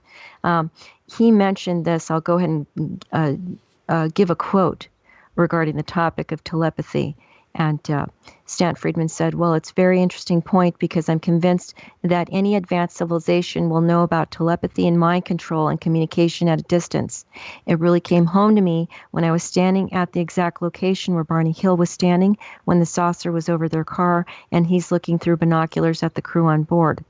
And then he goes on to explain that Barney, for no good reasons that he can explain or can be explained, he basically went through a series of actions, and Stan Friedman believed it was through some kind of control from beings on that ship that Barney felt that he was exposed to, that he was actually being manipulated to do certain things. Now, my point here is, wanted to ask you, Christian, do you think it's possible that this lady who really believed that a certain event happened but didn't happen in the chronological order necessarily that she claimed it did, or maybe it didn't happen at all, do you think it's possible that if she was exposed to some kind of ET civilization, they manipulated her mind into believing that? Is that a possibility? I would never, at this stage, I would not have gone that far, and it never occurred to me. And I might also mention that, of course, it was Betty Cash who had gotten out of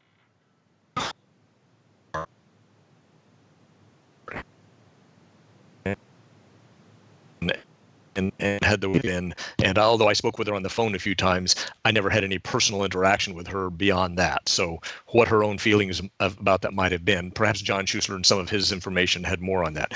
Vicky Landrum, who I spoke with, I think it was one of those things that is a really telling thing to say the road was chopped up and hauled off and repaved.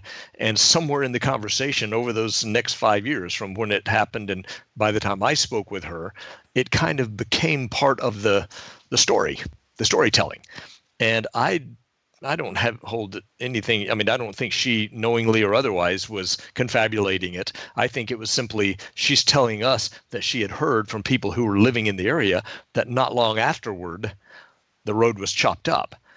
I think it definitely was eventually resurfaced. Now, whether it was 6 months later, I don't know. If it had been done within a week or two, which was the impression that was left with, when she told it to me, I had, I believed that she's telling me what she believes is true, and I think she was, but it sounded like something she had heard from other people and had just decided it must have happened right after the incident. It certainly sounds better that way.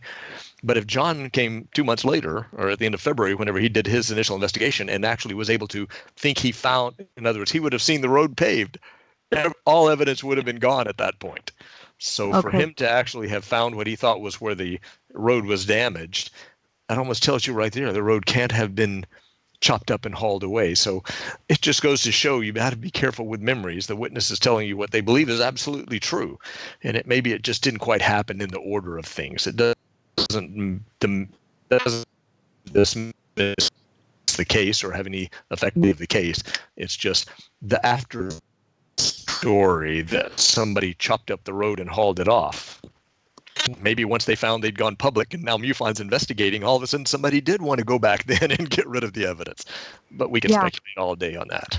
Well, okay, so Jan, I wanted to ask you about something interesting. That is, in this Cash-Landrum case, there were helicopters involved. I guess they were Chinook helicopters. Wanted to ask you, are there cases that you have found where black helicopters or helicopters of any kind have had anything to do with the UFO sighting? Is that common?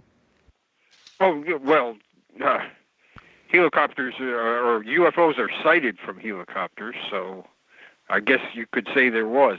Now, the only incident I had where there were supposedly black helicopters, the military helicopters are painted rather with camouflage, and a lot of times it's dark, especially at night. So we had one out here where there was a helicopter in the area. They didn't appear to be looking for the UFO, and it was just a regular helicopter flight out of the old Rensselaer Field, I think. So that's the only close experience I've had to helicopters. Now, I talked to pilots that have been on helicopters and seen a UFO. And Weinstein's catalog, the French anti-terrorist guy that he and I worked on a catalog of UFO sightings from aircraft. He has a number of these cases in there, not anywhere close to fixed wing aircraft, but there are cases.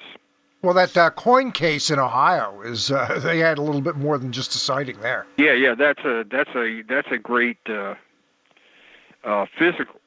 There's some kind of physical effects. That's what I'm working on. Electromagnetic effects, radiation, physical effects, physiological effects, and even the Oz effects.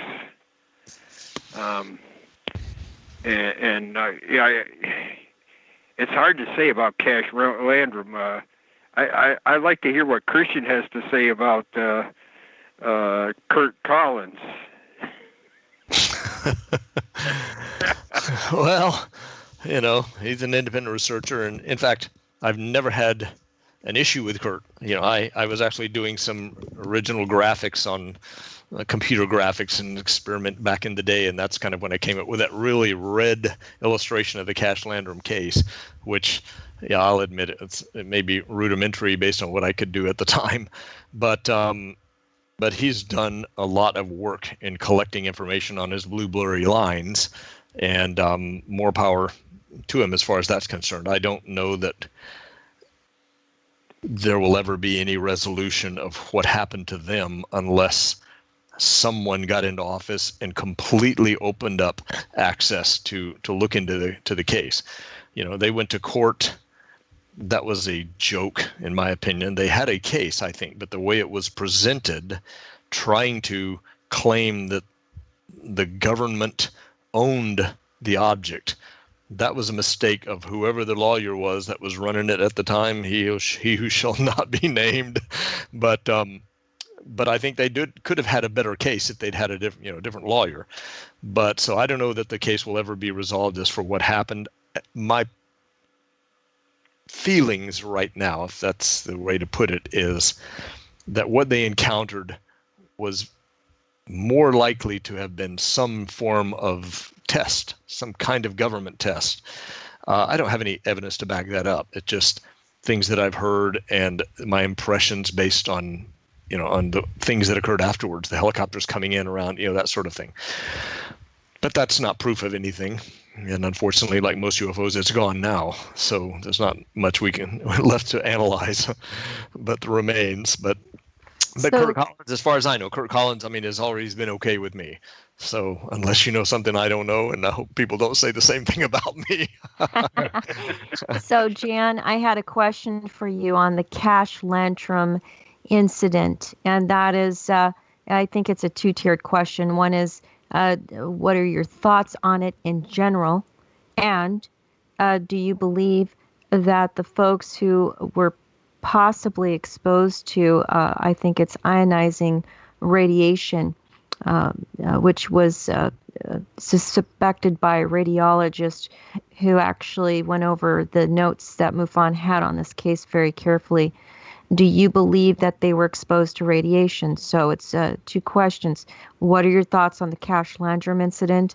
And do you believe in the possible authenticity or validity of these witnesses being exposed to radiation? Well, it's like Christian said. It's a UFO. It was here and it's gone.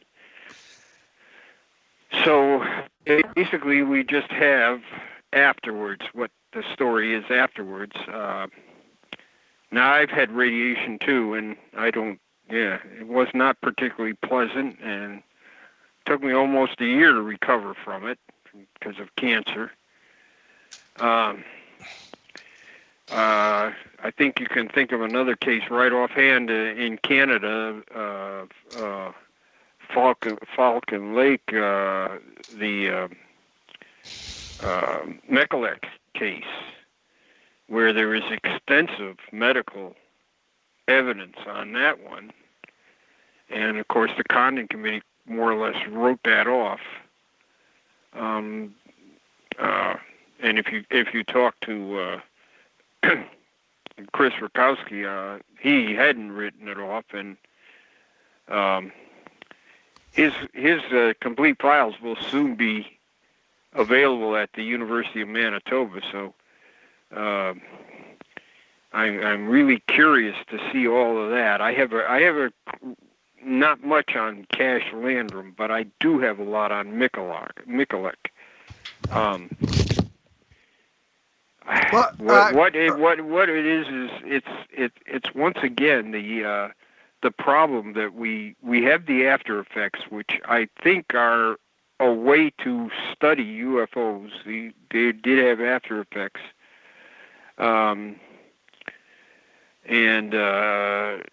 so there is interesting information there. I have no reason to doubt these people.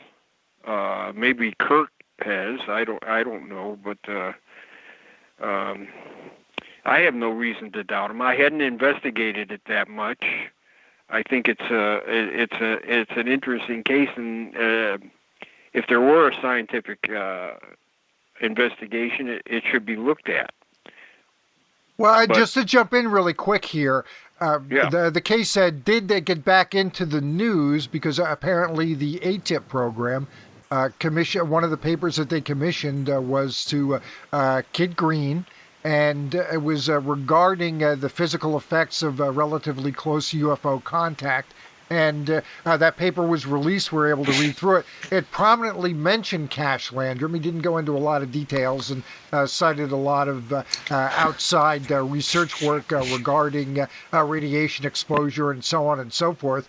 But really quick, Christian, apparently Schuessler and Green did do some work on this particular case. And can you tell us a little bit about that as far as you know?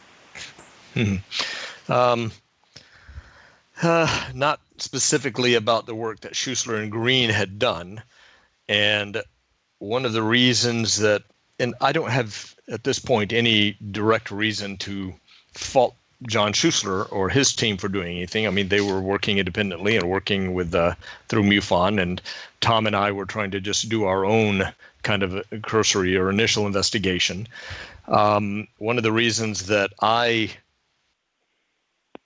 ended up kind of just letting it go was, and through no fault of their own, but by that time, of course, Vicki Landrum, who was still here in Texas, so I could at least drive down there and talk to her, was so beholden to John that some of the things that I had asked, we might have wanted to try to do or had may have thought of doing, she's like, well, I don't know, I need to check with John.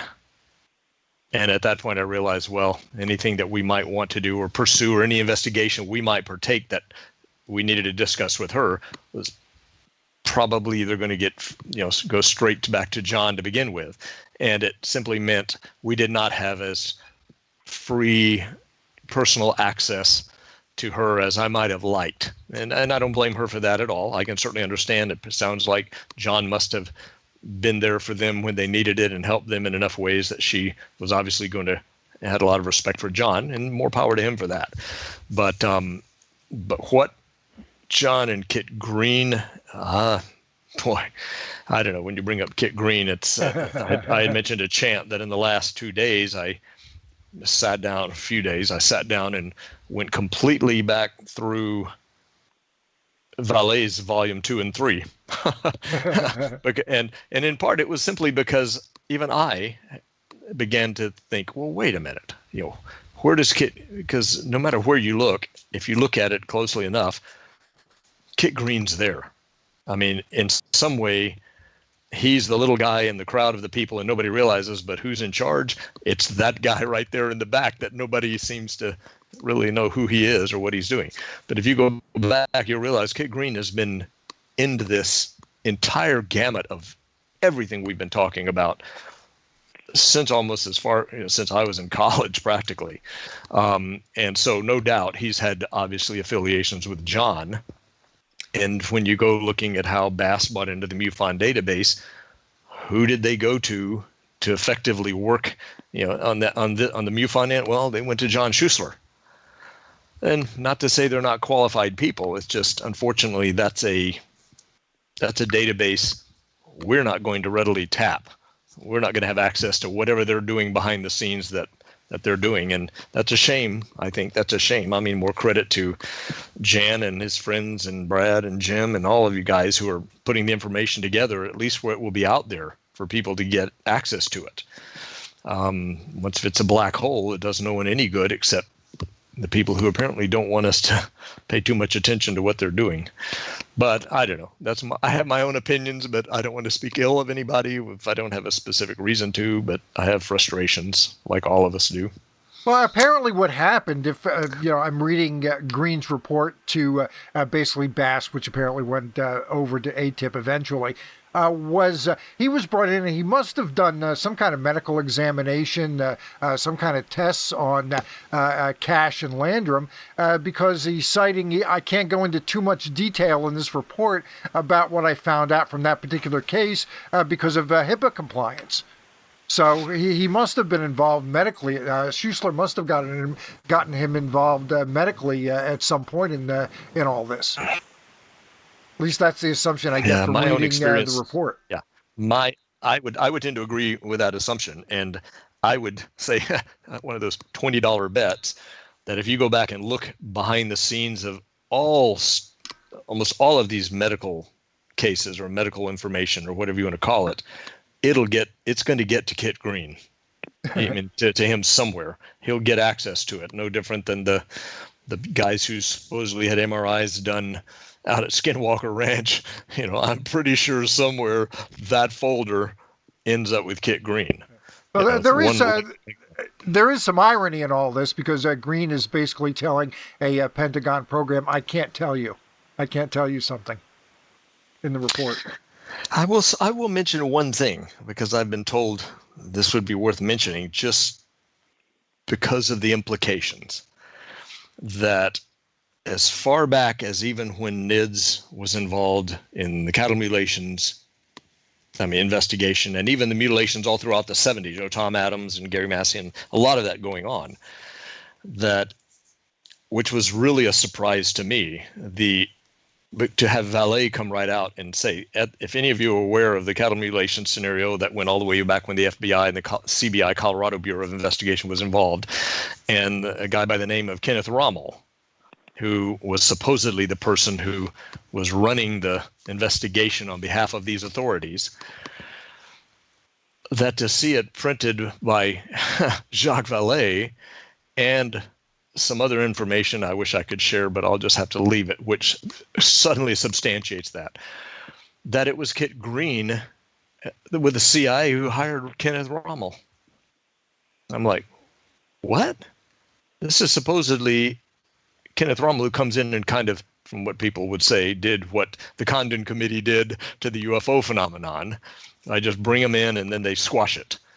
And apparently, though, it was a surprise to me, because I've heard from way back, of the situation when Kenneth Rommel was trying to make everybody think it's predators or downplaying the whole thing. But then to find out that Kit Green at the CIA were the ones who brought Rommel in, but it was not told that way. I wonder whether the FBI or even the senators, Harris and Schmidt, these people who thought it was an independent investigation, I don't know. That's something I'll have to think long and hard about. But Vallée wrote about it. He stated it in his own books, and I'm like, they were buddies.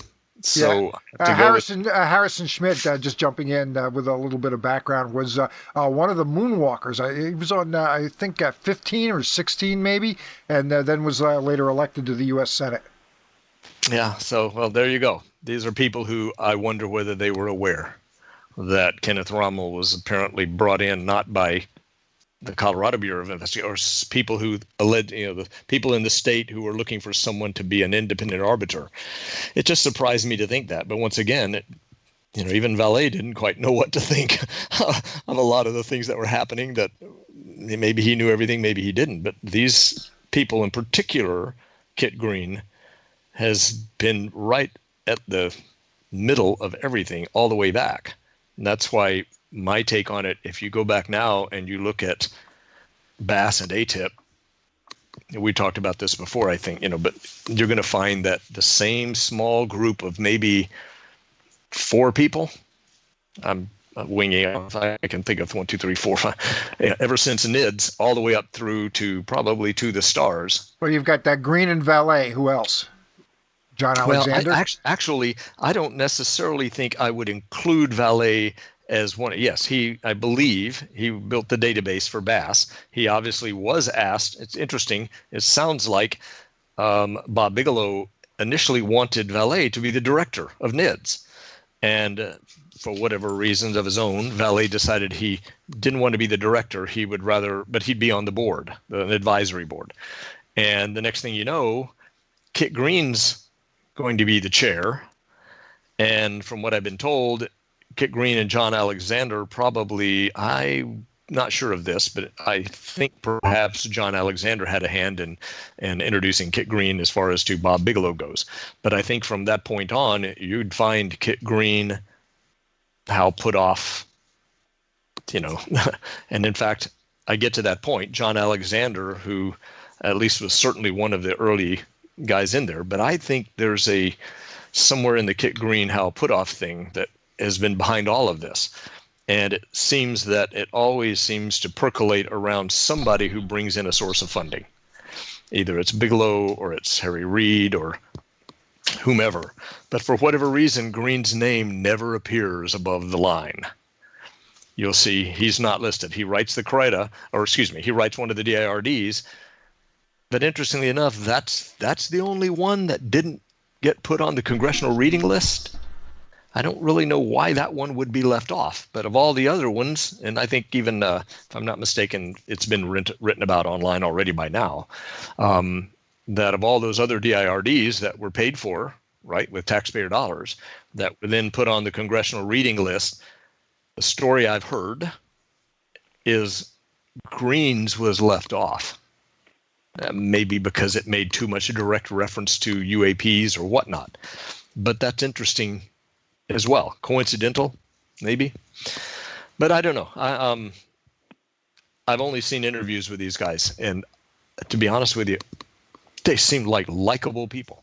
They really do. And if they're doing serious research, more power to them. But it's the idea of so many things that apparently cannot be talked about, aren't going to be discussed.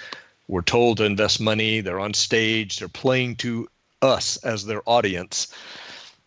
But then the stories begin to change, or some things don't fit. And when you ask a direct question, they don't tell you, and you can't be told that. And I don't know. It makes me uncomfortable what to think. But then again, maybe I'm not any different than Jacques Vallée over the last 40 years that he's writing his books about. So maybe I don't feel so bad. All as I can say is amen, brother. Yeah. I think that if we really want to look at the people that are hiding things, there's quite a few people outside of government that are quite frankly not being candid with us. I agree. I did read the paper you were talking about, and it talks about the Brazilian thing. Was trying to get some translation work done on this. Now, with the Brazilian thing, it's like this. We've lost some of the government papers. And then somebody else over here says, I've got them. Give me $2,000 and I'll translate them. And then somebody over here says, I got him. It's just $4,000. We'll translate them into English for you. I'm saying, okay, let's not do that. We did find it at Mary's house. Apparently, somebody in Brazil, contemporary with Operation Plate, did send Hynek some material on that. Now it's very sparse, but it's got a lot of photographs. And this guy said, "Well, these aren't supposed to be circulated, so it's another one of those things." But it's an interesting thing about the Operation Plate. How everything. You cannot. It's the closer you get, the farther everything goes away. But it is interesting, and we.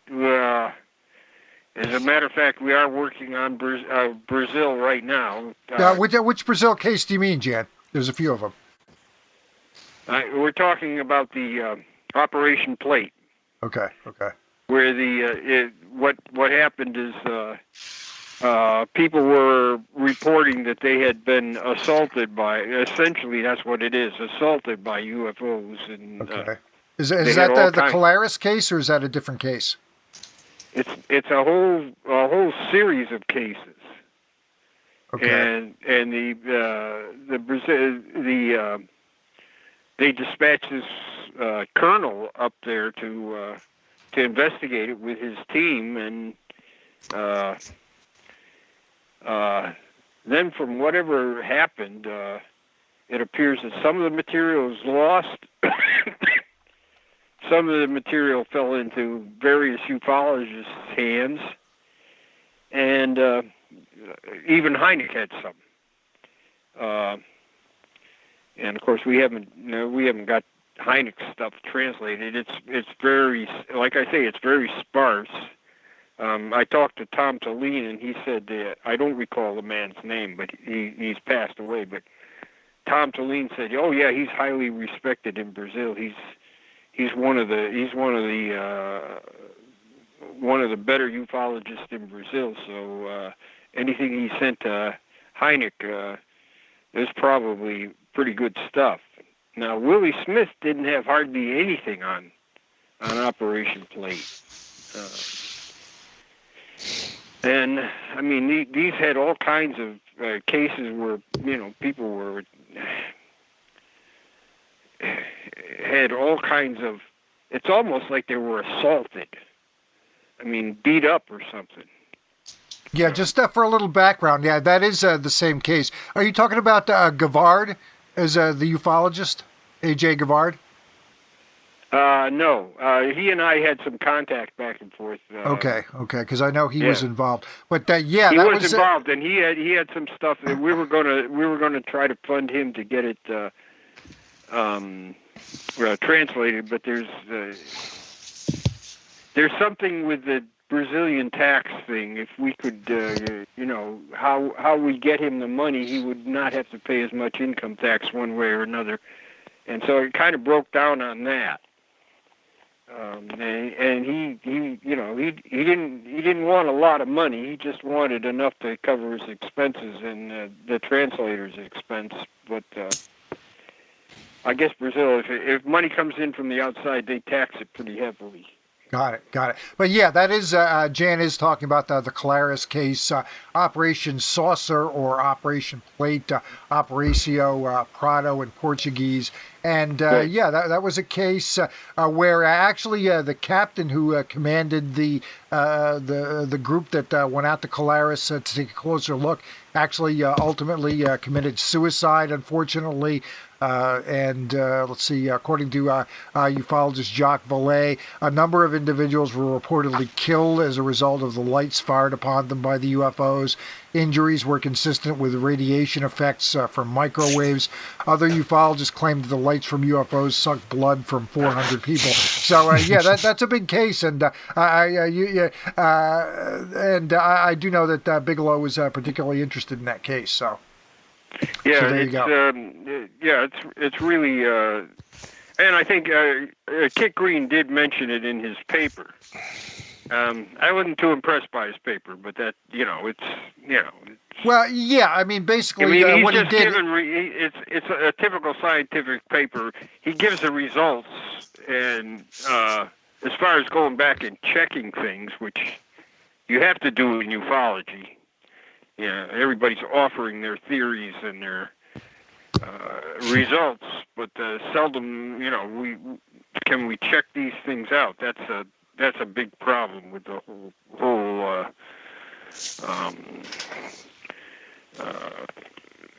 ufology. Supposed baby ETs and all this other stuff. We really get that goes all the way back to the aliens and everything. So it's been going on forever in ufology. So we've got a lot of. Yeah, there was. So I really don't care who you are. I don't care who you are. I don't care agree. if you work for the CIA. I think we need to really anybody that's got something looks substantial. Like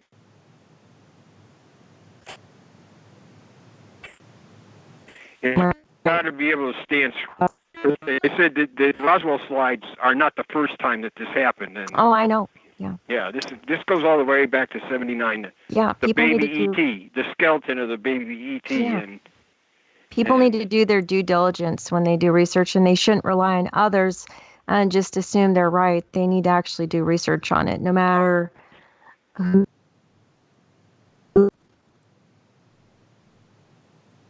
The Cash-Landrum case that I actually wanted to ask Christian and Jan, and that is Cash-Landrum.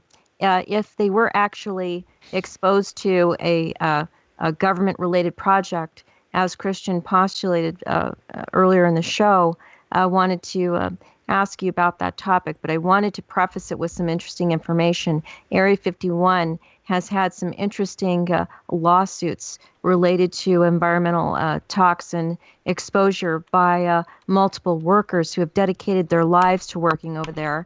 And they brought lawsuits against the U.S. government, and the U.S. government's response were basically interesting. One is President Clinton invoked the military and state secrets privilege, specifically exempting the base from disclosing any pollution reports at all.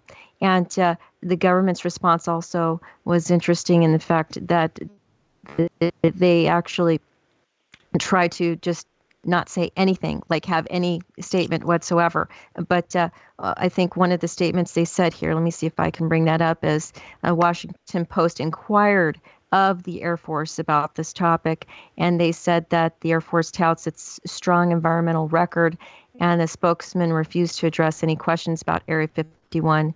And most people understand that there is some information the government has to keep secret to protect national security and the military personnel to keep us all safe, the statement said. Now, my question here is, if Cash-Landrum folks were actually exposed to real radiation by the U.S. government due to a top secret project, how effective do you think they would be in actually having their lawsuit result in some kind of win for them if it was top secret related or classified?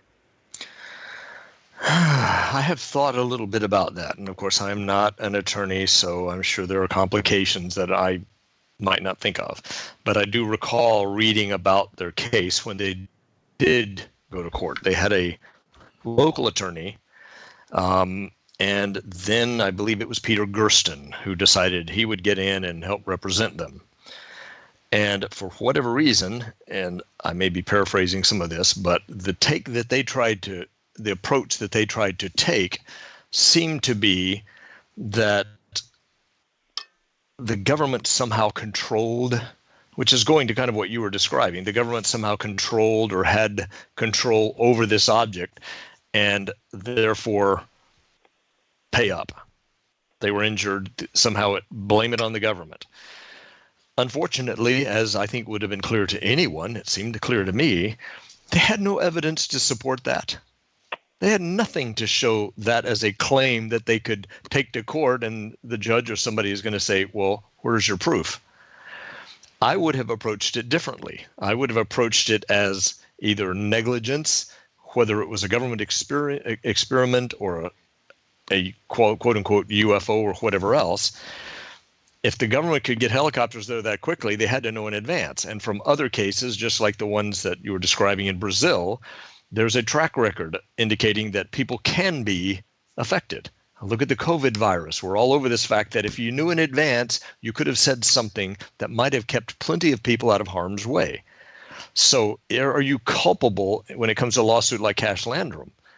Could you approach from the perspective of your jury members or the judge who can show a track record that the government's been aware of things and they left the people totally exposed by not informing them that, hey, we don't know what these things are. Maybe you shouldn't approach too closely.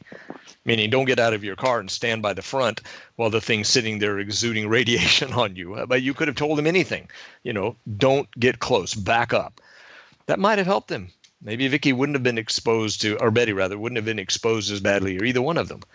But to not tell them that something is a danger, I guarantee you, if I didn't tell you there's an alligator in my backyard and I let you go out there and get bitten, you'd sue the out of me because I knew and I didn't bother to take due caution on it.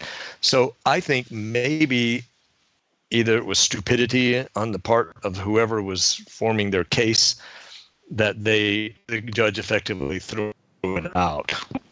I don't even think that the defense attorneys had to say much of anything, but hey, it wasn't ours. I wanted to thank you for that input. I wanted to mention something interesting, and that is Peter Gersten, founder of Citizens Against UFO Secrecy, who was a criminal defense attorney. He actually had an interesting case with Dr. Hynek.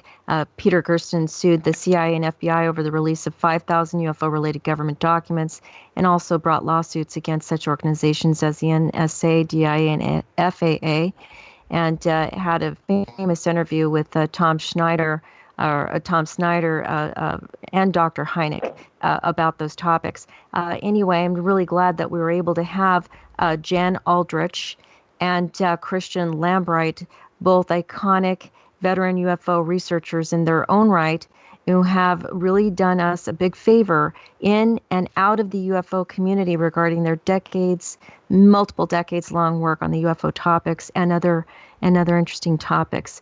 So thank you very much for having been on our show today. Thank